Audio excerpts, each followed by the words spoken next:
This is From Now On. I'm Lisa Phillips.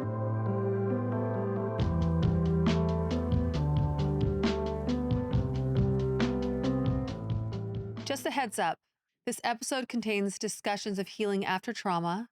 Some may find it upsetting. We encourage you to take care of yourself. Hey, beautiful souls. Welcome back to From Now On. I'm your host, Lisa, and today we're talking about something that has the power to change your life, if you let it. We're diving deep into boundaries, healing, and stepping into the life you were always meant to live. If you've survived trauma or an abusive relationship, I want you to hear this. You are not broken, your past does not define you, and you deserve more than just surviving. You deserve to live fully and freely. That's why I do this work. That's why I share my story. Because my greatest wish is for every single one of you to find healing and to take back your power and to create a life that inspires you every single day. And here's the truth. Healing doesn't just happen. It's a choice and it's work. And one of the most powerful steps you can take is learn to set and enforce boundaries. Because if we don't set boundaries, we stay stuck. We let the past repeat itself over and over, and we keep people in our lives who don't deserve a front row seat to our healing. I know how hard that is. I've lived it. Maybe you've been conditioned to put everyone else first. Maybe saying no feels impossible. Maybe you've been stuck in toxic cycles for so long, you don't even know what a healthy relationship looks like. But I'm here to tell you that ends today. Today, we're breaking it all down with a powerful guest, mindset coach and entrepreneur, Lewis Huckstep. Lewis has walked this path and he's created a framework, the Inspired Life Method, that helps people just like you break free from their past, reclaim their worth, and step into the life they were meant to live. In this episode, we're diving into why boundaries aren't just important, they're the foundation of your healing, how to break free from recurring emotional triggers and regain emotional control, how to deal with toxic people who push back when you finally stand up for yourself, and most importantly, how you can take the first step toward a life that feels free, safe, and fulfilling. I want this for you. I want you to heal. I want you to wake up every day feeling inspired, knowing you are worthy of love, happiness, and peace.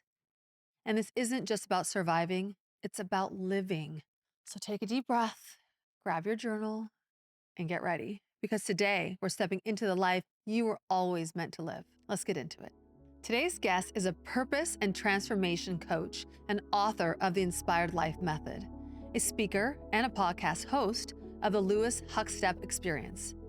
Lewis Huckstep discovers people's life purpose and their true authentic self. He works with his clients to heal their mental and emotional limitations, overcome sabotaging patterns, allowing access to their true potential and fulfillment. I am grateful today to welcome Lewis Huckstep to From Now On.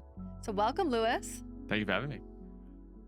So excited to have you. I've been waiting for this chat for a little while. Likewise. So tell me, thinking back to when you were little, what do you feel shaped who you have become today? Beautiful question. So I got diagnosed when I was younger with Asperger's, autism, and ADHD. So got gifted some beautiful gifts when I was younger and went through my version of trauma through mum, dad, a lot of abuse mentally, emotionally, physically in the household. And I was just very, very emotional, had a very dysregulated nervous system. And I was a very sensitive child, so I cried a lot. I think the autism and Asperger's added to it, and yeah, I just picked up a lot of mental emotional pain. And for me, purpose in life is an expression of your greatest core wounds. That's where pain Mm, becomes purpose, wounds become wisdom, and those were the seeds that were planted many years ago, which are now sprouting into who I am today, who I'm proud to be today. So yes. those were some of the biggest ones.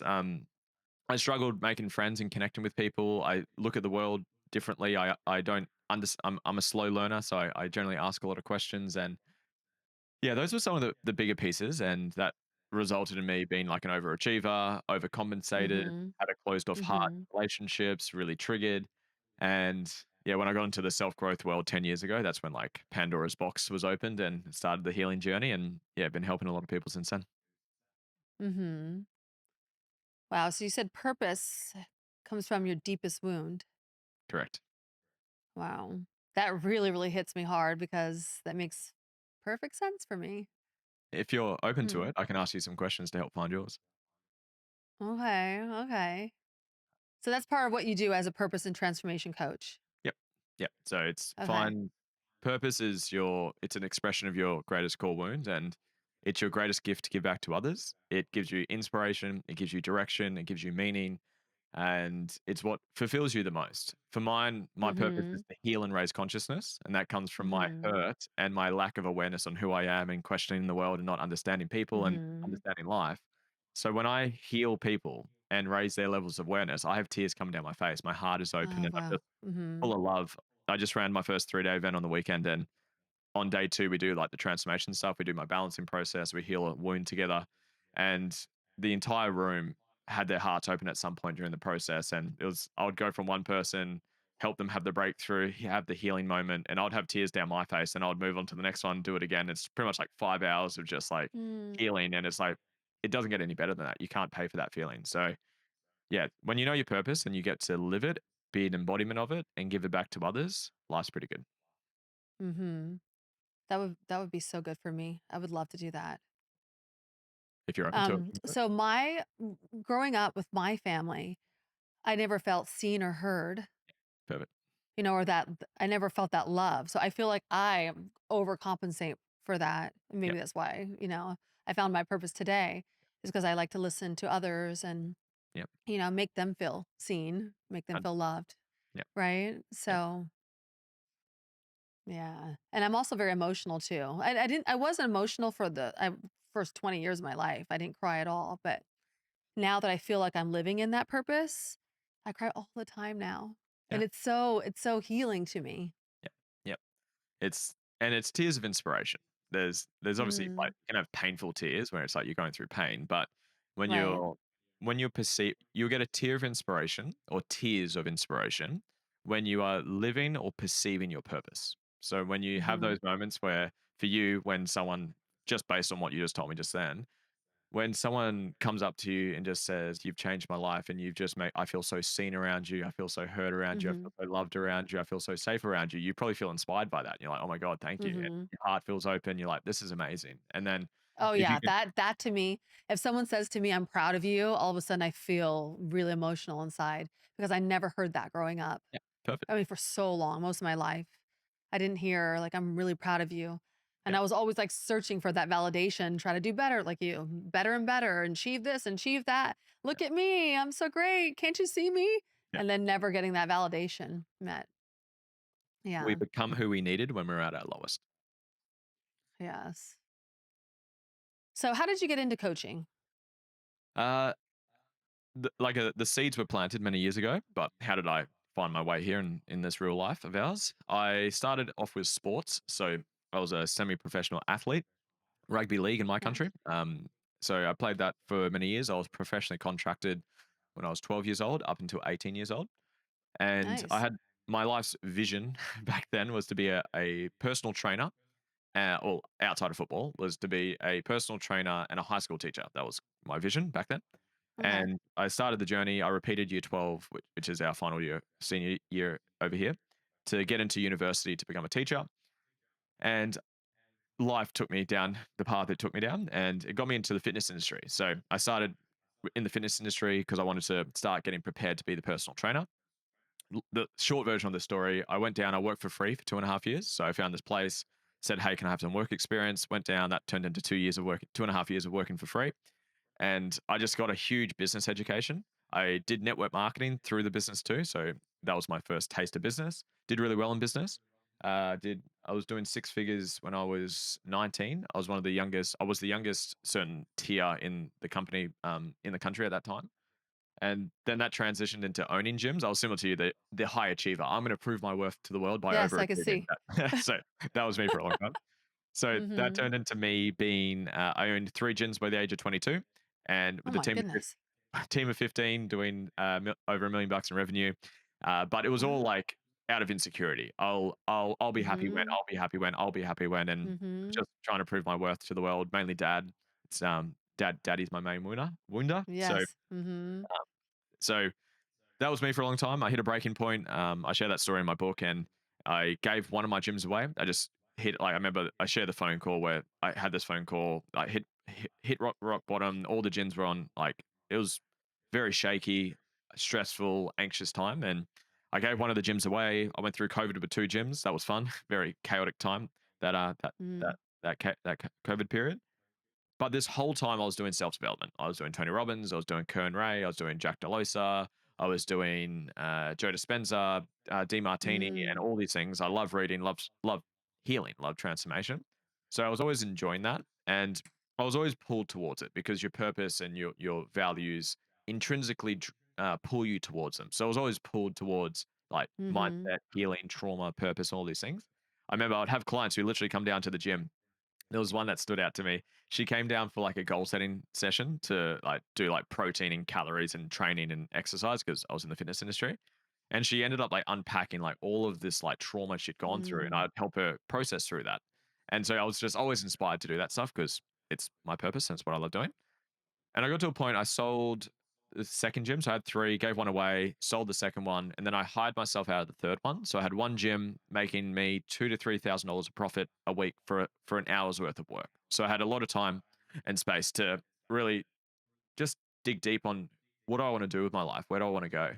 And it was around this time where I really got a deep understanding of values and purpose and vision and authenticity and impact. And I decided that I want to be a mhm. coach. And I wanted to actually start Yeah. doing this full time. I had an opportunity to Mhm, go back to the gyms again. I was like, done this for 7 years. It's not for me. It's not my purpose. It's not the fullest expression of my purpose.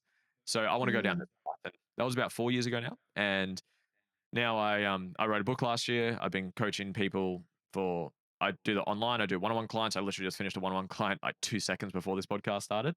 And yeah, I built a community online. I post a ton of content. I've got my own podcast, and yeah, I just love doing it. It's when what you do is the fullest expression of who you are, you will do your life's best work. So when you know your purpose, mhm, you know where it's come from, so it gives you that tear in your eye and that drive and that inspiration and that mhm, pull, and you figure out how do I give this back to others to the ultimate expression, and how can you get paid to do it if you want to do that as well? Life's pretty. mhm, So that's been me for the last mhm, mhm. It's fantastic. I heard, when I was going through your Instagram one night, and I don't know how, maybe like Explore page, you came up, and I just like deeply resonated with what you were talking about. And I felt that authenticity. I felt that you loved what you were doing and what you were talking about. I also felt your pain. I was like, this man's been through some pain. I wasn't quite sure what that was, until I read your book. But you had an Instagram reel. I think it's still up because I checked last night.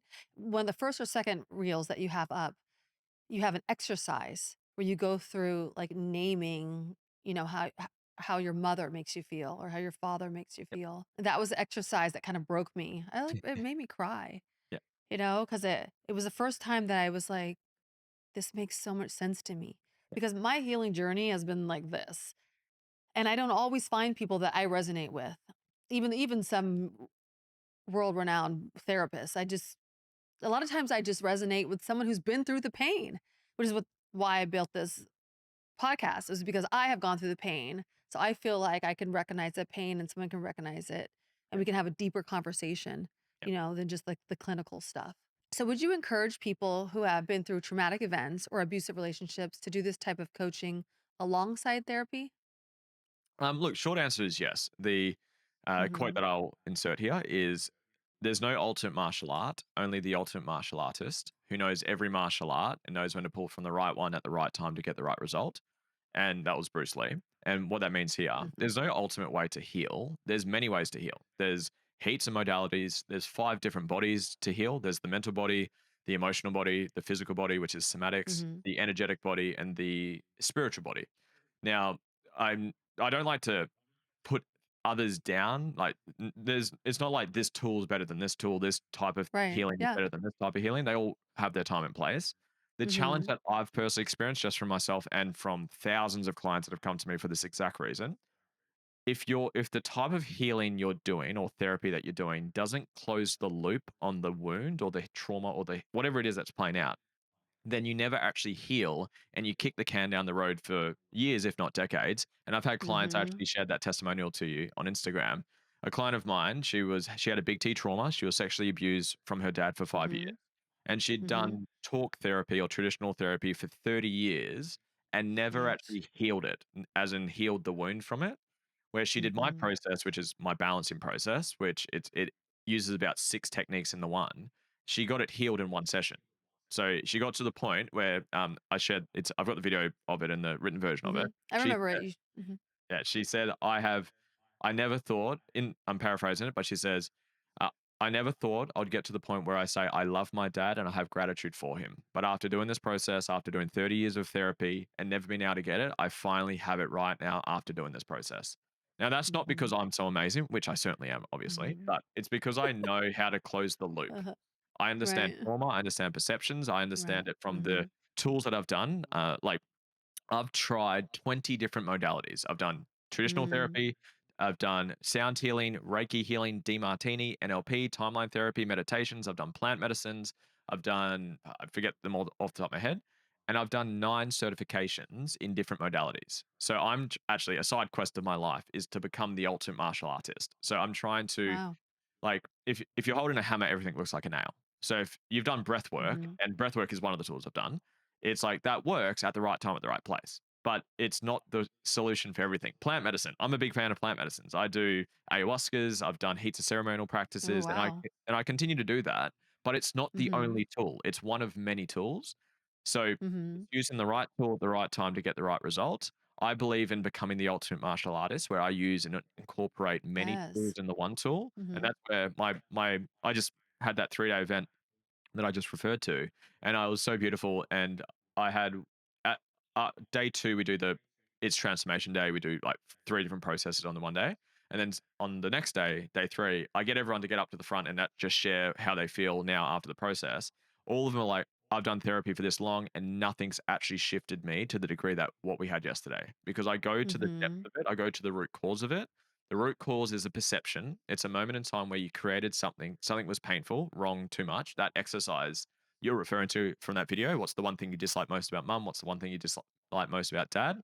Those are your wounds. Let's find what that is. Let's do a process Mhm. on that. And then the resistance goes away. That's what most people don't do. They address the symptoms, not the root cause. Mhm. I'm like, what's the root cause? Let me teach you what's playing out so you can understand what's playing out. Let's do a process on the root cause. The symptoms go away. That's what I do, and that's why I'm good at what I do. Yeah. Okay. Yeah. I did talk therapy for a couple years and it did nothing for me.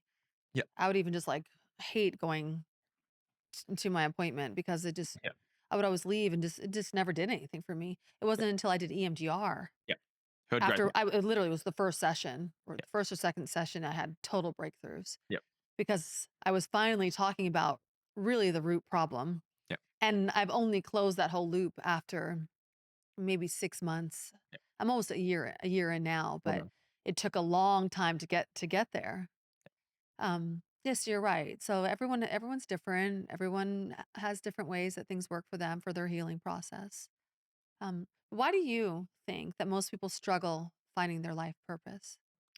We just don't get taught it, like, in simple terms, like, we just don't get taught about it. Like, I didn't get taught, I was like, I keep referring to the 3-day event because I just did it on the weekend, but I started off, I'm like, "Why did I make this event?"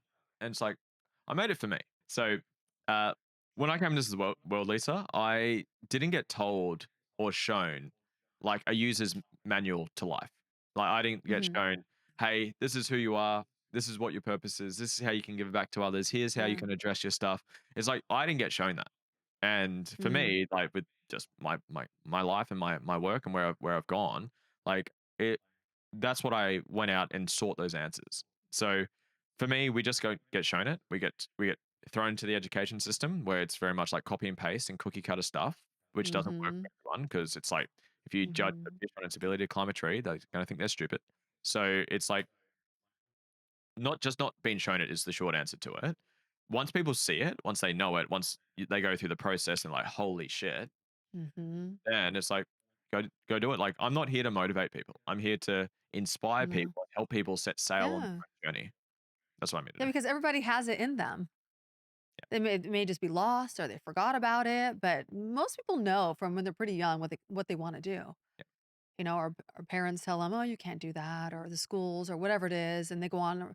the wrong path for a while, but a lot of people can find their way back to what it is that they truly love. Yeah. It's Mhm. have you watched the movie Soul? It's a it's a No. it's a little it's I think it's Pixar. It's a really beautiful movie, but yeah, it's essentially it's like finding your life's spark or your life's purpose, and Mhm. life is a journey of coming back home to who you are, and it's about Mhm. like I said, like children were born limitless, but we're programmed out of it. So life is just about Yeah. recognizing those breadcrumbs of inspiration of like, oh, Mhm. that's what I'm here to do. Essentially, my work Mhm. speeds that up, so you can like find it within one session. But 100%, it's finding who are you truly, what's your gift, your purpose, Mhm. how do you give that back to others, Mhm. what stuff do you need to work Mhm. on that's limiting you or restricting you from giving that back to others, and then go give it to the world. Mhm. In your book, The Inspired Life Method, I love the part when you talk about vision creation. How do you break down the best way to do this? Yeah, great question. So for me, there's three main pillars of my work. First is self mastery. That's values, purpose, mission, vision. Second is the inner work, which is my favorite topic, trauma healing, kind of stuff we're talking about before. And Mhm. third is skills and strategies. It's where you actually have the plan and you actually take action. Because I joke because I'm in like spiritual circles because I've got spiritual mates, but it's like there's two. It's a big spectrum. On one side of the spectrum, you've got your spiritual folk, and these people levitate, meditate, sage, crystal, breathe, connect, plant medicine all day. These people, more often than not, are very unsuccessful or broke externally because they're not doing anything. And then on the other side of the spectrum, you've got what you and me used to be hustlers: grind, grind, grind, achieve, achieve, achieve. I'll prove my worth to the world and I'll show how successful I am. Mhm. These people often have a lot of external success, but internal unfulfillment. For me, Mhm. it's bridging those two worlds together. So the reason I share that is when it comes to vision creation, most people set goals based on someone that they're not. They're trying to be number two of someone else. Because again, when I grew up, I didn't get taught about values or purpose or authenticity and all those things. Whenever you hear these words, you have to, you ought to, you got to, you must, you should, you're supposed to, or some version of those words. Someone is projecting their values and beliefs onto someone else. You have to Mhm. go this, you got to do this, you must do this, you're supposed to do this. Generally, it's Mhm. mom and dad. Generally, it's religion, society, social media, your friends, your Mhm. circle, your community, and it's all bullshit. You don't have to do anything. Mhm. You don't have to. You could quit your job right now, go live on the street. I don't want to do that. I'm not inspired to do that personally. But Well, quit your job or find your life yeah, purpose, that's right? Find what you really wanna do and what you love. 100%. I'd suggest that So personally. That most would people be are scared to do that, yeah, take that chance. Yeah. absolutely. So when it comes to Mhm. vision, I like to start with who are you authentically first? What's your values Mm. first? What's your purpose first? Then let's create that vision. Because this is actually I've only really recognized this last like sort of 12, 24 months. Picture this. Someone comes into this life. They don't get taught who they are, what their purpose is, what their values are, and they get told you have to do this, you should do this, you got to do this for the rest of your life. And say someone listens to them, which most people do, and then they set off on their journey and they start to achieve goals that aren't theirs. They're goals that are someone else's. They're trying to be number two of someone else. And they achieve these goals and then they wake up around sort of mid 30s, late 30s, 40s, and beyond. Mhm. In my country, anyways, in Australia, we have this term called a midlife crisis. It's essentially you've woken up and you've realized, holy shit, I've achieved these things and I'm still not fucking happy. It's like, well, because you've Yeah. achieved goals that aren't yours. They're not your goals. Right. It's not your life. So Mm. that's why I do your values first. And I have a different perception on values. Values are areas of life that fulfill you. They're not things like honesty, loyalty, integrity, control. Those are character traits, and which is actually normally compensation from trauma, which we can talk about later. But uh, Mhm. values are areas of life that fulfill you. I don't know you very well, Lisa, but I would Mhm. assume image is Mhm. important to you because you look great. The lighting Mhm. looks good. Image is fantastic. Like image is probably important to you. Mhm. Mhm. Again, I don't know you that well, so I can't comment too much on it. But it could be, for Mhm. example, values can be family, relationships, travel, experiences, image, health, learning, teaching, coaching, nature, things you do. If you can't fill your calendar with value with it, it's not a value. Like fill your Mhm. calendar with control. That sounds weird. Fill your calendar with Yeah. freedom. That sounds weird. But if I said fill your calendar with family, with relationships, with travel, with Yeah. experiences, with learning, with teaching, they're things that you can do. So I get people to figure out their values first, then create your Mhm. vision from there. So essentially, the step by Mhm. step process is what are your values? There's a process to do that. Mhm. Then we get clear on, okay, what's your mission? Mission is a measurable goal. for the next 5 to 10 years, which comes from your purpose. So we do values first, then we do purpose, then we do mission, which is a 5 to 10 year goal, and then we do vision. Vision is what does your life look like once you fulfill your mission within your value. Mm, So for me, I've got mm. what does my life look like 10 years from now within my coaching? That's my highest value. Then I have learning. What does my learning look like? Then I have relationships. Then I have wealth. Then I have business. Then I have health. So then it's like a vision that actually comes from me, not my parents or whoever's projected their shit onto me. That's how you create an authentic vision. Is this vision done in meditation? Is taught, or are you talking about they do like a vision board? How Oh, do they I turn into a vision lay board. out the Yeah. So vision? I'm not sure if I've got it on my screen right now, but I actually have mine as the background of my computer. So that's my vision board right Yes, there. yes. So I have all my values. So I've got wealth here. I've got family here. I've got coaching. I've got Tony here. Got my health here. Have consciousness here. Have family here. Have health here. So I turn it into a vision board afterwards, and then I normally get people Yes. to meditate it on as well. I do. I love Right. Mhm. Joe Dispenza. Big fan of Dr. Joe Dispenza. If you know who he Yeah, is. same here. Big fan. Same So here. it's like to Mhm. change your personal reality, you need to change your personality. So thoughts are the language of the Yeah, mind, emotions are the language of the body. So perceptions and beliefs is like we're talking about trauma before. So that's very much thoughts and perceptions. That's the mind stuff. And he's really good at the emotional stuff. So that's where emotional what's stuff. Yeah, changing what your vibration mostly. 100%. So it's like change your Yeah. emotion because every emotion vibrates at a certain frequency. If anyone's done Mhm. David Hawkins' scale of consciousness. So once you have your vision, so essentially this is Joe Dispenza's teaching in like 30 seconds. What's the vision for your life? Mhm. What Mhm. emotions would you feel once you achieve that vision? Mhm. Feel those emotions now, then you'll attract it Mhm. or manifest it. So once you do the Mhm. vision, for me, it's more of an intellectual thing. Yes, it comes from your values, Right. the personal thing, but create your vision, Yeah. get clear on it, write it out, turn it into a vision board, and then do a meditation on that and feel the emotions attached to it. And that's where you get the best of both. Mhm. Yeah, and I always say the most important part is feeling the emotion. Yeah. Yeah. 'Cause a lot of people have that vision board, they create all of it, but are they actually feeling it before it happens? And a lot of people have trouble feeling it before it happens. It's like, "It hasn't happened yet. How can I feel this way?" But that's the part of it's not like being delusional or tricking your mind. It's just actually believing that you already have it. Most the longest journey a lot of people will ever take is the 6 inches between their head and their heart. A lot of people Mm, disassociate and hide up here because they had painful emotional in that the emotions in their upbringing. mm, So they've learned to disconnect their heart and their head. So they hide yeah. up here, they intellectualize and disassociate up here, and they are afraid of Mhm, feeling stuff. And I resonate to that, and it sounds like mhm. you do as well. So yeah, Well, that's a it's hard for journey. them to connect now this vision now with the inner work Yeah, because that's okay, that's the next step. yeah. So that's where What is the inner work? inner work, I've got a my definition of it is the process of healing and dissolving the wounds and blockages that are masking your true self. Okay. That's my definition. Statue of David is Yeah, mhm. that Yeah, Michelangelo made the statue of David, and someone asked mhm. him, "How'd you make such a beautiful statue?" And he said, "It was really easy. David was always in the statue. I just removed everything that wasn't him." Mm, So that mhm. for me, healing back to like you said, children were born limitless, but were programmed out of it. So I use this example all the time. I say, when a baby is born, what parts of the baby is worthy of love? What's your answer to that? Everything. All parts of the baby. Perfect. So that's how we're born, but then we go through trauma or our wounds or our conditioning, and we learn that some parts of us are not lovable. That's what trauma is. Oh, Trauma is yeah, a part of definitely. you, it's a trait or a behavior, which is a part of who you are. That was painful, and you've learned that it's bad. So now you Mhm. disown and you don't love that part of who you are. So, another version of inner work, it's the process of loving and integrating all parts of who you are. Mm. In your book, you said, "You don't see things the way they are, you see things the way you are." Can you explain that a little bit further? Yep, I think that's I've the got you, but I want you to explain it. Yep, it's that's Dr. Wayne Dyer, so the late great Wayne Dyer. So top three Oh, books. I Yeah, love him. he's so amazing. So his book is behind me. So Change Your Thoughts, Change Your Life. One of my top three books that I recommend reading. Mhm, So that's where I've got it from. So what does that mean? So you don't see things the way they are. You see things the way you are. Meaning mhm. your beliefs and your unhealed trauma or your perceptions are the filters you see life through. So if you have pain, so I just literally did a one-on-one coaching session before this call. So we did the trigger hit list. So essentially that exercise you're referring to on my Instagram where I go through what's Oh, the one thing yeah. you dislike, what's the one thing you dislike. So those wounds, which is perceptions, which is trauma, Mhm, those are things you see life through.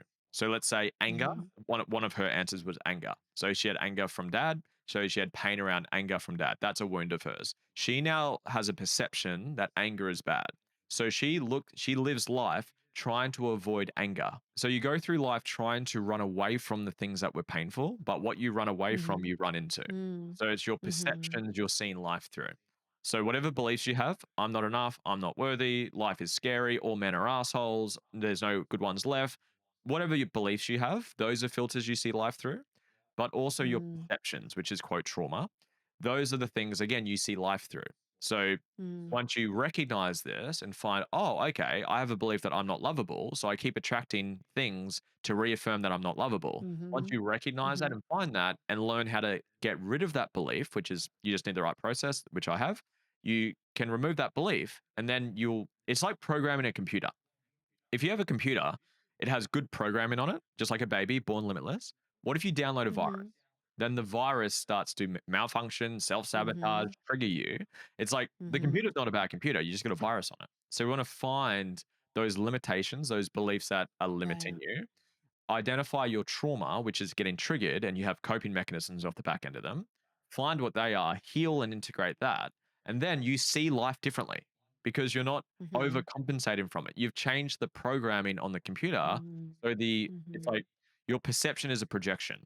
If you're a projector, the projection is your life. So it's everything you see, everything you experience, everything you feel. That's the projection of you. By changing the projector, which is you, the Mhm. projection will change. That's essentially what we want to do. Mhm. Mhm. For me, the biggest aha moment of your book was when you discuss perceptions. Yep. Can you explain the importance of balancing one's perception?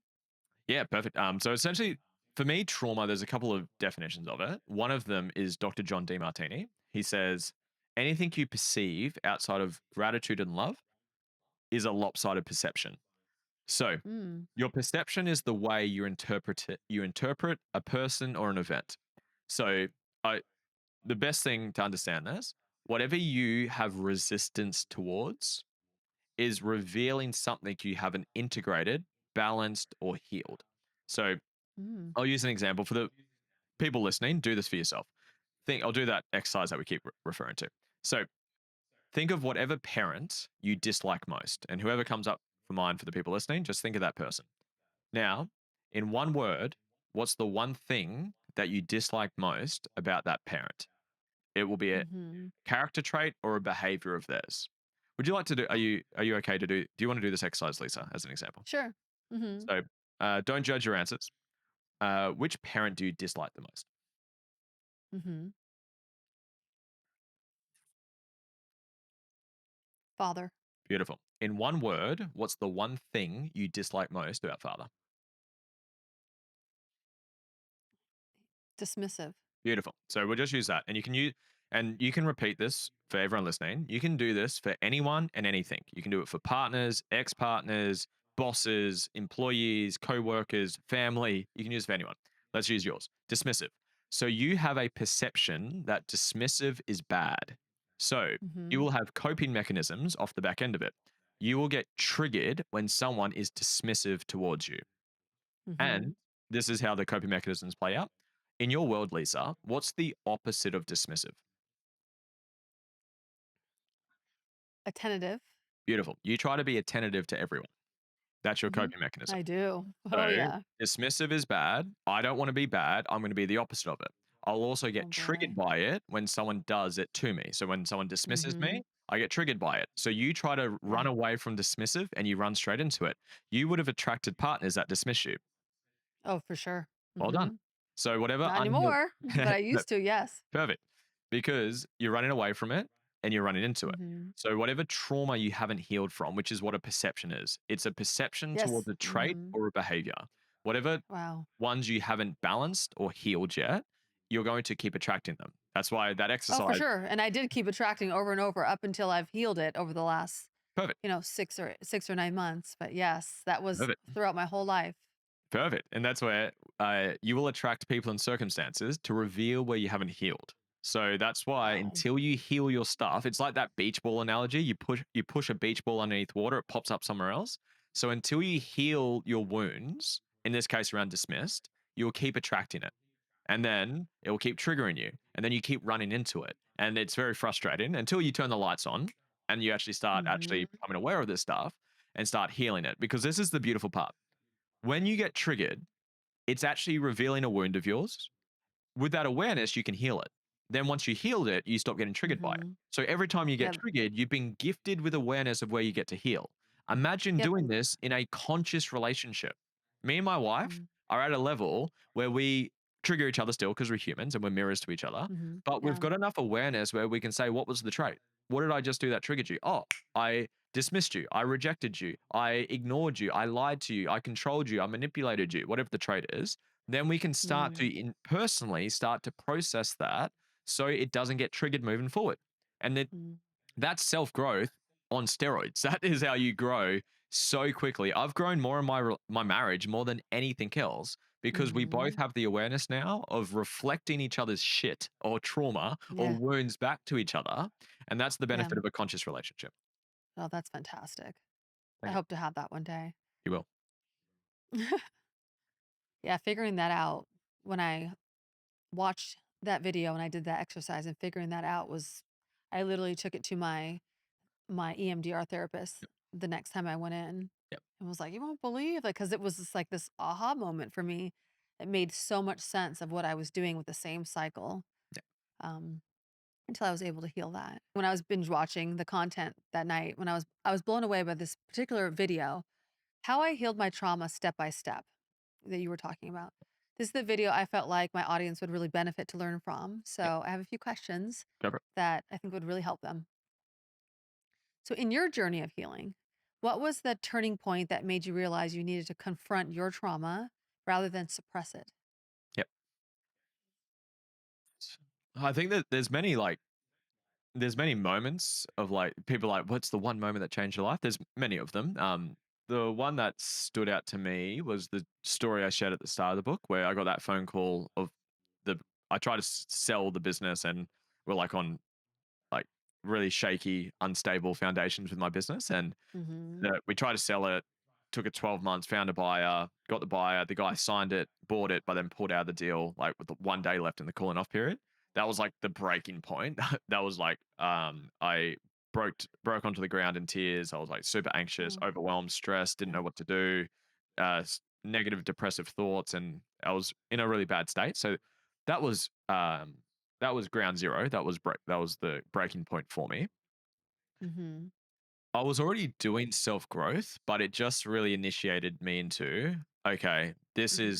it's time for me to actually look within to figure out Mhm. why do I Mhm. keep attracting these Mhm. painful circumstances, these people that hurt me, these situations that hurt me. And that was probably the biggest initiation into it. Second to that would be relationships, because I just kept having the same problems in my relationships, the same fights, the same triggers, the same things popping up. And like I mentioned, it's the beach ball. The beach ball just keeps popping up, keeps popping up, keeps Mhm. popping up. So those would probably be two of the biggest ones. And then just going down and that like open up that can of worms of, okay, well, how do you heal? Kind of the question you asked earlier. It's like, what are the best tools to heal? What is it? What do you do? Why do some things work better than others? And then just going and trying, just like jumping Mhm. into different processes, different modalities, different ways to heal, and just seeing the ones that really shifted it for Mm. me. Demartini was massive for me. Dr. John Demartini, he absolutely changed the game for me. NLP changed the game for me. Breath work Oh, changed yeah. the game for me. So yeah, that breaking point of business probably and relationships, they're the biggest mirrors that I've seen so far, anyways, is relationships, business or high stressful environments. And I'm not a parent yet, but from what I've seen with my clients, children. They seem to be the three biggest mirrors to you of just reflecting and triggering the stuff back to you haven't worked on. And yeah, Mm. my business, my relationship was definitely the catalyst for me to just say, like, we're going to keep showing up until you integrate us. So think of your triggers of like Mm. parts of you saying, please Mm. come heal me, please come integrate me, please come work on me. And I heard this from my mentor many years ago. Says life will throw you a feather. If you don't listen, it will throw you a rock. If you don't listen, it will throw you a boulder. If you don't listen, it will throw you a bus. So it's kind of like listen to the feather Yeah, so you don't have to get the I bus. I believe had to get that. a couple of times. That is so true. It'll keep throwing that at you until you finally get it. Yeah. Mhm, Yeah. which is the breaking point. Yeah. And you Yeah. gotta break down to break through. So that was, Right. That's so that true. that phone call was like the biggest breakdown part for me, which then led to me owning my stuff, taking responsibility, looking in the mirror, Mhm. doing the work. So yeah, that was about, fuck, I think like 5 years ago now. Yeah. Most people can know or define their exact breaking point. I know I can. Yeah. Um, so speaking of those emotional triggers, many survivors of abuse, struggle from recurring emotional triggers. What practical steps do you recommend for breaking free from these patterns and regaining emotional control? Yeah. Love it, love it, love it. So firstly, I always start with empathy. That's as much as I'm quite like a direct, get to the point, find the thing, heal through it, process through it, which is the second part to this answer. First part is Okay. give yourself some grace. Like give yourself some love. Like everyone is doing the best with what they have.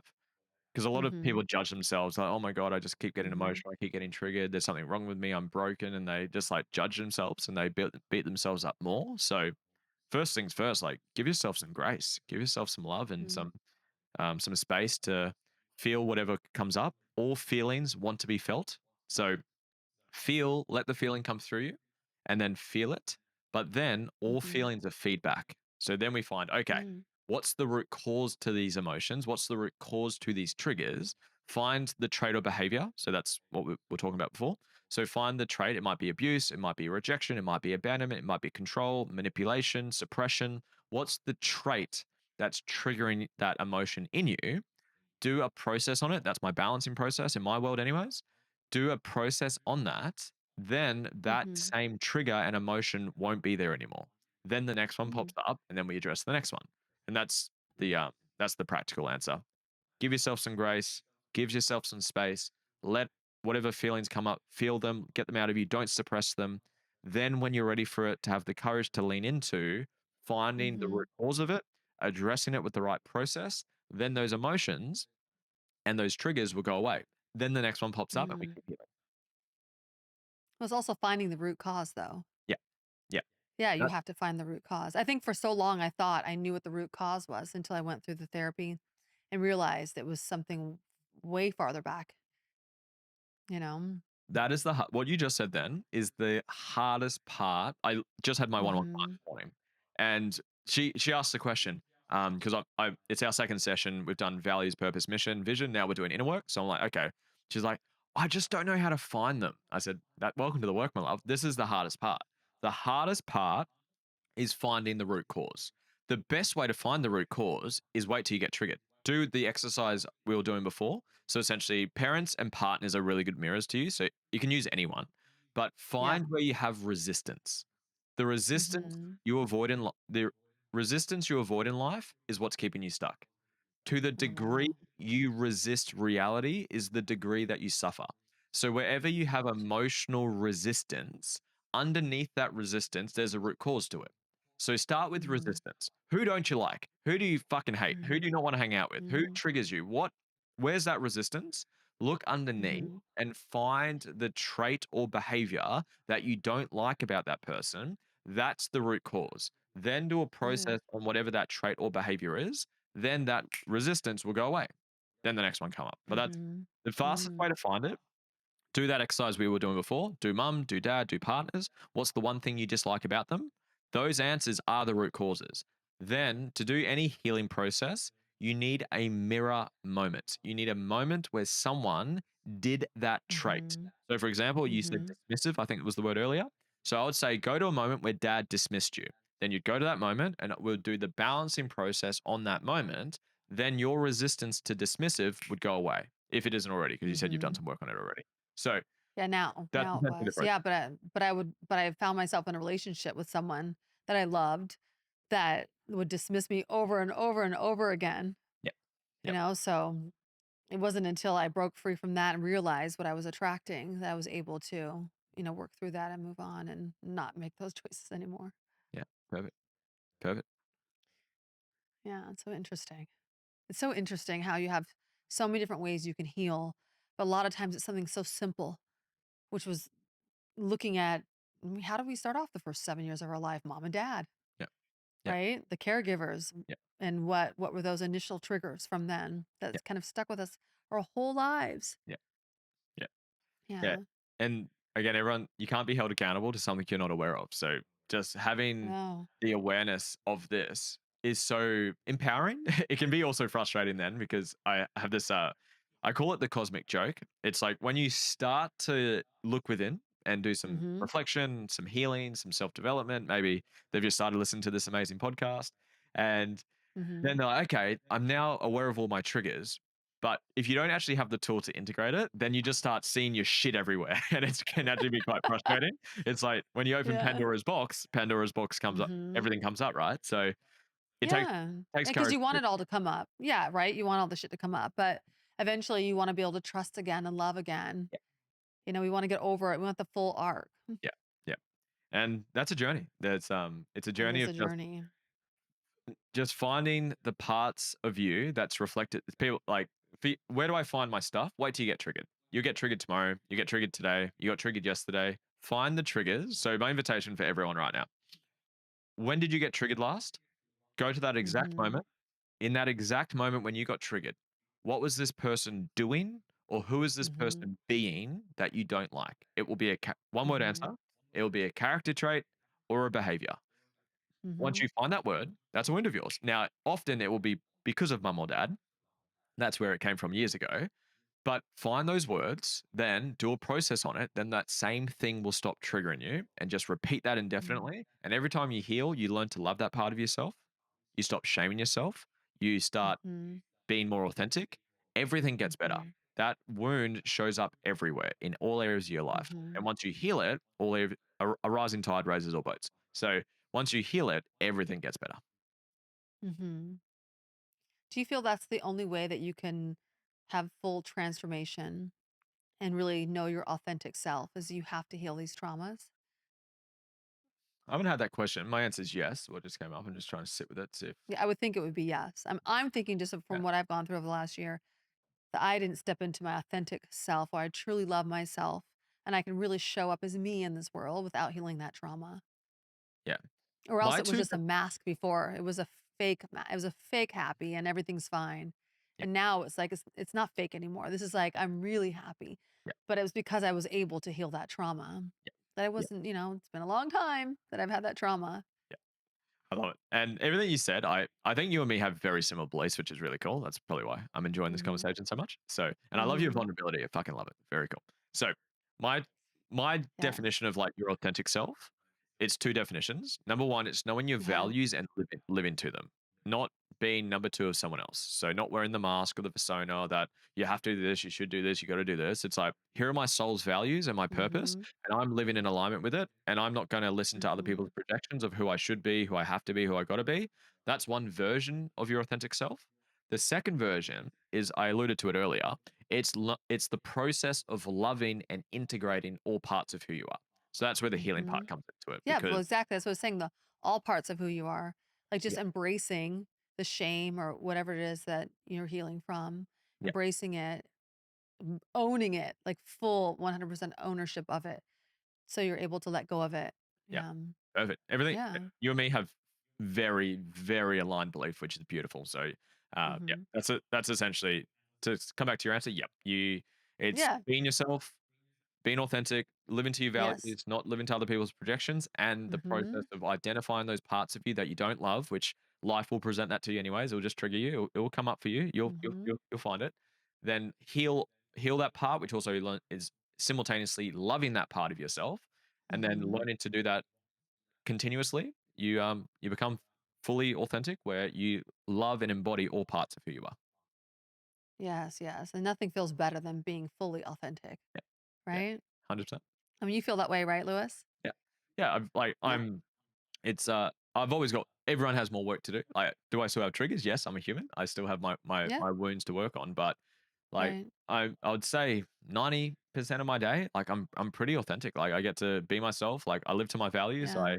I have a calendar that reflects things that I want to do, and Mhm. I have continuously found those parts of me that I shame myself. So the best way to find those parts you haven't healed through, number one, when you get triggered, but also it's Mhm. when you judge others. So your perception is a projection.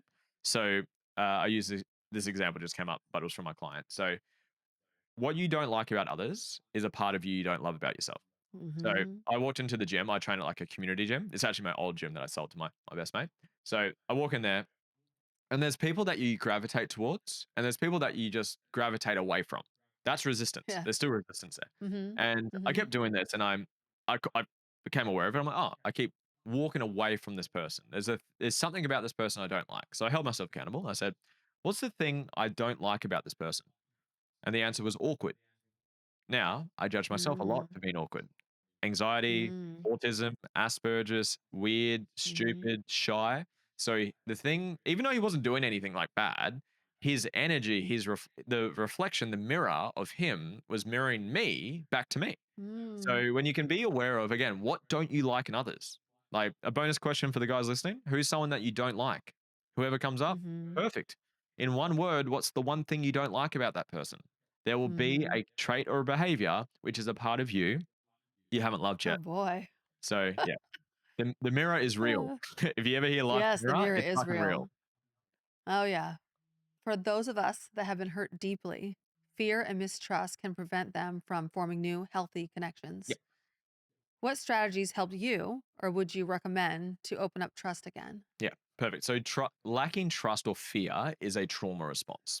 So if Mhm. it's not life threatening, it's just ego threatening. That's a quote from Peter Crone. So if you're Mhm. actually in danger, someone pulls a knife on you, someone pulls a gun on you, there's a car about to hit you, natural fight or flight kicks in. And you want that to kick in. You want to survive. That's a normal part of being a Yeah. human.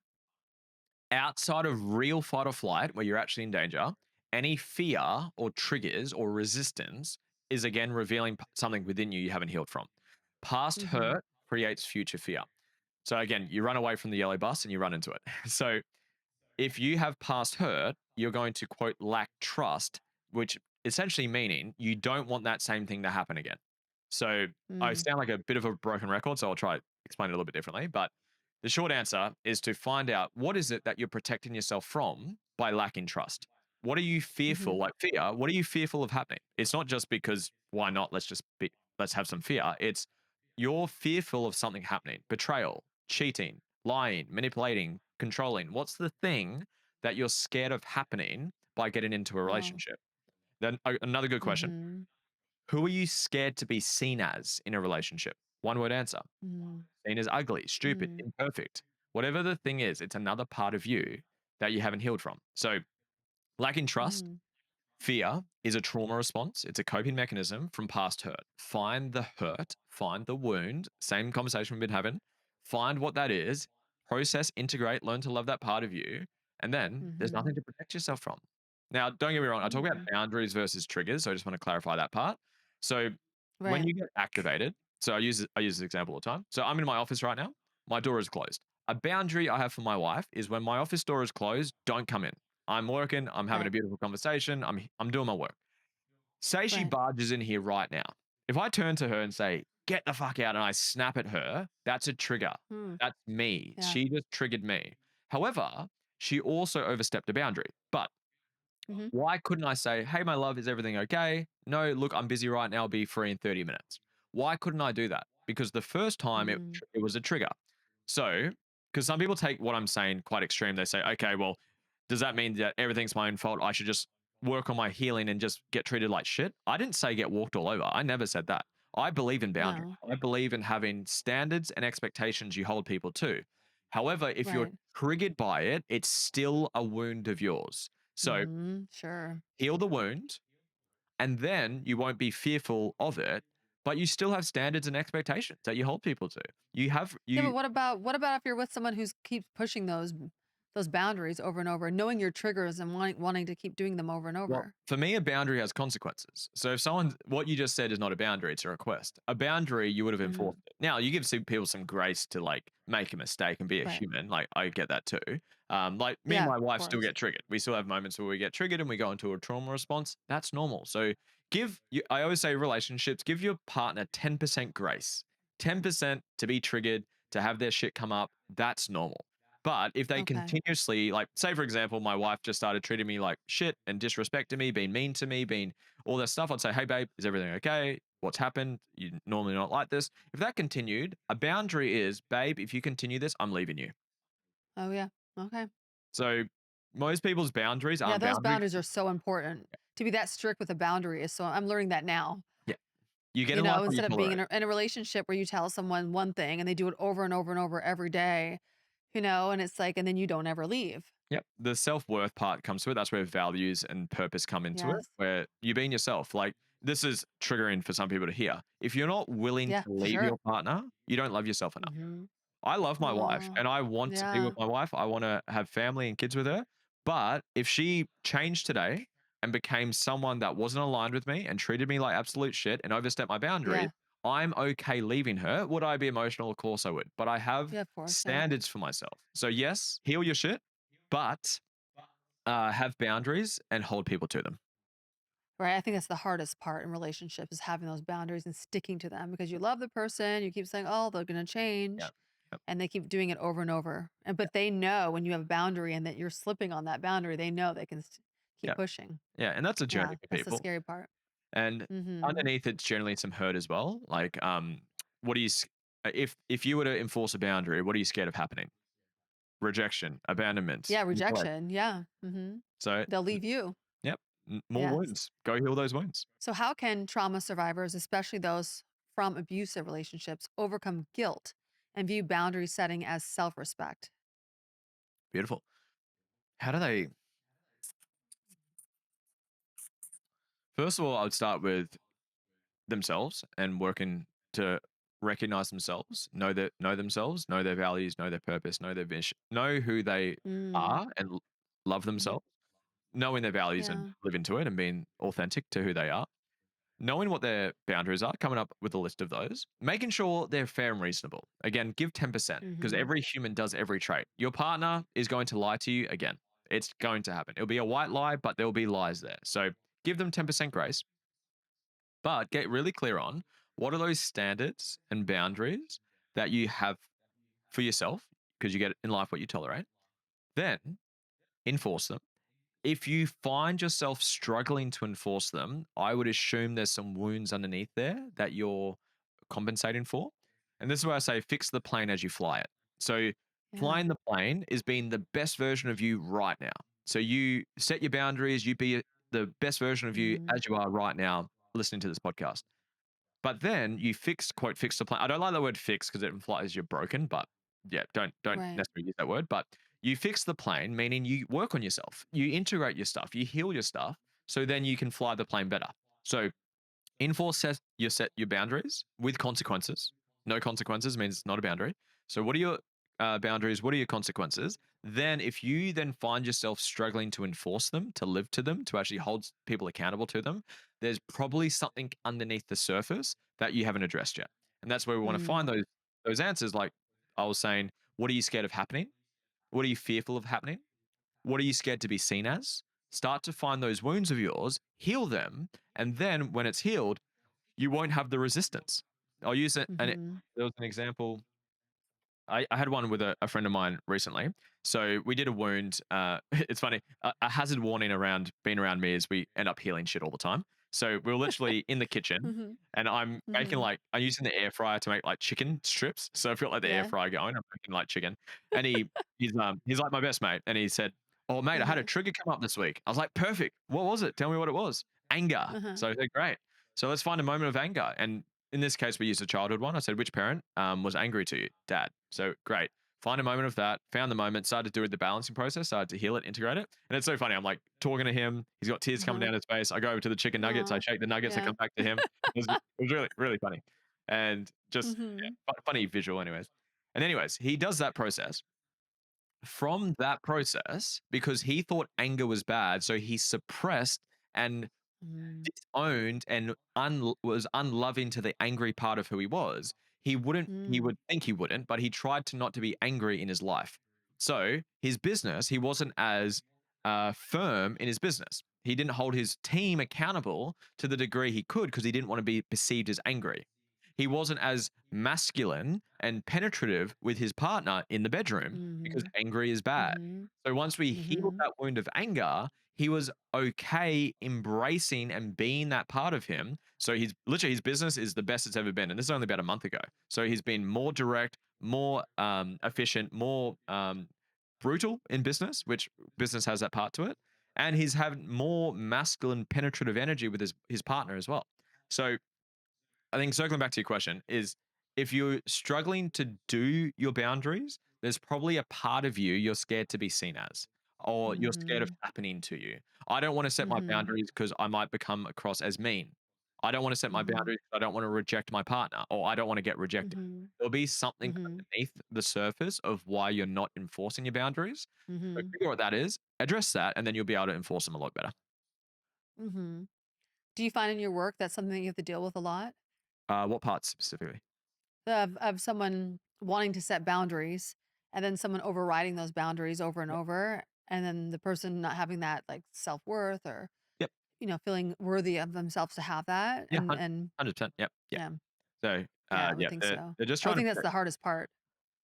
hardest part, loving yourself enough to know that you're worthy of it, and then Mhm. obviously having the skills. How do I literally give my clients a script of how to have a tough conversation, how to set boundaries. So I give them like a Yeah. template for them to insert their boundaries and how to communicate it, so they can do it in a more loving way. But more often than not, there's something stopping you mentally or emotionally. Mhm. Like Tony Robbins says it really well, success in anything is 20% skills, 80% psychology. Yes. So the Mhm. skills, how to set a boundary. Hey, here's a boundary of mine. If you keep doing this, I'm going to leave you eventually. Say that with more Mhm. love and empathy than what I just said. Mhm. But okay, that's not that complicated. Why are you not Mhm. doing it? Right. And there's something underneath the surface. Right, I was stuck like that in a relationship where I couldn't set that boundary. Yeah, I mean, I can do it now because 'cause I've had that healing work, but yeah, it's really important. I 100%. think boundaries is the most important thing to have for each person in a relationship and for the person to understand it. Yep. I'm just curious, where are you at in your healing journey now? Where am I at? Um, I like the Yeah. broadness of that question. Um, I don't really know how to answer it. Where am I at? I'm continuously healing. I'm continu I as a coach, but also like a participant of my own healing, I like to do Mhm. 2 new modalities per year, as in get Oh, certified in it. So I'm okay. looking at internal family systems. That's what I'm looking at the moment. And also Psych K. Bruce Lipton talks about it quite well. So he speaks highly of it. Mhm. So I want to add those two to my toolkit. And what I'll do is I'll go experience it as a client. If I like it, I'm like, yep, this is really cool. And I can see how I could use this. I'll then go get certified in it to add it to my toolkit. So Oh, I love that. I love that it has to work on you for you to teach it. yep. Yeah, and not just work Mhm. as well, it just make sure it's aligned with me. Like, I'll use an example. Okay, yeah. I did Reiki healing, and because 'cause I'm very, like, mental, logical, perceptions, beliefs, values, I'm quite a, structured person with my teaching, even though I'm into woo-woo spiritual stuff. I'm also quite a structured person with the way that I teach. So, I'd heard of Reiki healing, and I'm like, What the fuck is Reiki healing? What is it?" I couldn't even Right. define what it was. So I signed up and I did 6 months of Reiki healing with a teacher, and she was phenomenal. And I had like these big breakthroughs, these big healing experiences. And she actually offered a certification to train you in how to do it. But I was like, I just don't see myself doing this. It's just not my Mm. vibe. It's not Mm. my style of teaching. So yes, one, I have to see the value in it. I'm like, yeah, I can see how this can actually one help me, but also help my clients. But two, it's like it's aligned with me. I use plant medicine as well. I'm a fan of plant medicine. But I don't see myself being a shaman, and I don't think you can just kind of choose to be a shaman. I think that's kind of like you're born into the Mhm. lineage of it. But again, like it's Right. like I like it for myself. I indulge it in myself. I recommend it if people want to tread carefully, they can go try it out. But it's like I'm not. It's not like I'm not going to Mhm. add that to my toolkit necessarily. So Right. that's the part of my journey. I think for me, it's Right. just like again, just finding them. Like the hardest part is finding them, and the best way to do it, just live life on your edge. Just get uncomfortable. Do things that you have. Find resistance. The resistance in life is what's keeping you stuck. Find where you have Mhm. resistance. Who don't you like? What don't you want to do? And just on that second point, be honest around, okay, is this something I authentically don't want to do? I'm just not inspired to do that. Like if you told me, if Lisa, you told me, Lewis, you should project and say, you should go drinking this weekend, go party, YOLO, live your life and go do those things.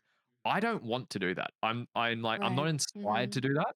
Versus if you said, hey, Lewis, I want you to have a tough conversation with someone about this. And I'm like, oh, I don't want to do that. I'm resistive to it. There's some resistance Mm, underneath the surface there. So mhm, just for me, it's just finding that resistance and finding my triggers and finding what's coming up for me. mhm, And then when I have it, I just set aside time and I start to integrate process. And then, yeah, so that's where I'm at with my journey. mm. Yeah, I always feel like the breakthroughs come from the resistance, the things that you're really Yeah. scared of, that Yeah. take a lot of courage to do. Absolutely. So, where can people find you and work with you? Lewis Huckstep, across social media platforms. I'm most active on Instagram personally, so you'll more likely get me there. I've got a book. It's on Amazon. Yeah. It's called The Inspired Life Method. Um, I've got a I've got a podcast. I just it's mainly me teaching. I just jump on and teach stuff in like more detail Yeah. than like on Instagram. Yeah. I love And your teachings on Instagram. thank you, Marv. Yeah. And Mhm. I've got an online program. It's a community program. So it's called the Conscious Community. You get a free trial when you join. You get a one-on-one call with me when you join, and it's got all of my teachings where I lay this all out, where I teach it and I integrate it because something I'm passionate about, as you can probably tell, it's the integration part. Because if you don't Mhm. do anything with what you've learnt, you haven't like it's. I like the term mental masturbation. Like you learn, learn, learn. Like you said, talk therapy, talk therapy, talk therapy. But if you haven't Mhm. integrated, or done something with what you've learnt, what's the point? So for me, it's very much I'll teach, then I do, then I teach, then I do, then I teach, then I do. So that's kind of my style. But I've got the conscious community as well, where you can get access to all of my tools and processes. If you want to find your purpose, do some healing, create a life that you love, I got you. No, I believe it. I believe that you can have people make a full transformational journey through your teaching. Thank you, my love. Yeah. You're welcome. And thank you so much for joining me today. It's been a great conversation. I have to listen to this over and over. I'd like to get all of it. But Thank you, it's my been love. really good. Thank you so much, Lewis. Thank you. Thank you for the work that you do. There's so much impact you're making. I've been watching you from a distance as well, and it's inspiring. I think you just hit 300K Yay. on Instagram as well, which is really cool. So I've Yeah. been watching you. I'm celebrating you. Keep giving your medicine, your gift, and your message to the world because the world needs it. There's so many women and men as Yeah. well who just need what you have, and I'm so inspired hmm to be a part of it. So thank you for having me here today. Oh, I appreciate that. Thank you so much. Pleasure. Have a good one. This is From Now On. I'm Lisa Phillips. Until next time, stay informed, stay empowered, and remember there is strength in speaking out. And special thanks to our amazing guest, Lewis Huckstep. Elizabeth Wyndham is our senior producer, Christopher Leon is the editor, and Jose Oriana is our studio producer. Our theme music is Many Worlds by Memory Theory. If you have any thoughts, questions, or stories about your own views on topics discussed on From Now On, email us at fromnowonpod@gmail.com. And please follow, rate, comment, and review on Apple Podcasts, Spotify, and YouTube. If today's conversation resonated with you and you are seeking more support in your own healing journey, if you or someone you know has been sexually assaulted, help is available. Call 800-656-HOPE. If you or someone you know is being trafficked, contact the National Human Trafficking Hotline. Text 233-733. That's Be Free. PAVE is a 501c3 nonprofit creating a world free from sexual violence and building communities to support survivors. To learn more, go to shatteringthesilence.org. Speak Out, Act, Reclaim, SOAR, is dedicated to providing a safe and empowering space for survivors of sex trafficking to reclaim their stories and stand up for themselves and each other.